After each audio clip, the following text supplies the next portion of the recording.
Kongkow di sini yuk laupan. Cangkrukan para laupan asal kota Malang nih. Udah buka 40 cabang se-Indonesia. Hotel 50 cabang nih bos. Tempatnya luas dan nyaman deh buat kongkow santai bareng keluarga atau bestie. Ada ruangan semi outdoor, ada ruangan indoor full AC. Oh iya, ada promo PPN 12% buat rayain PPN yang gagal naik. Open PO Hampers Imlek juga nih pakai rantang merah yang cantik. Menu-menu di sini tuh 100% halal, no pork, no lard, no alkohol. Mimin spill nih, menu-menu Kokojo yang harus kalian coba. Kue tiaw goreng salah satu menu khas Laupan Distrik Tasik ya. Kekenyalan kue tiawnya bagus dengan cita rasa gurih manis. Bisa pilih level pedas 1-3 ya.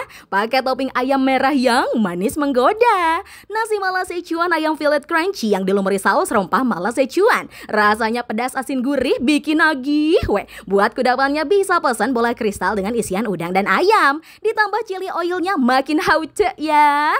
Kalau pengen yang goreng-goreng garing, bisa cobain cakwe ayam. Pengen yang manis-manis, wajib cobain kaya butter toastnya. Tekstur roti panggangnya krenyes selai kaya butternya beneran enak. Buat cuci mulutnya ada peach gum, dessert yang bagus untuk kesehatanmu. Minumnya bisa nyeruput lemon barley yang asam-asam seger. Unik loh, ada biji jali-jalinya. Ada mango Yakult juga yang manis-manis creamy, anak-anak pasti suka. Para laupan, cus mampir ke sini, Laupan.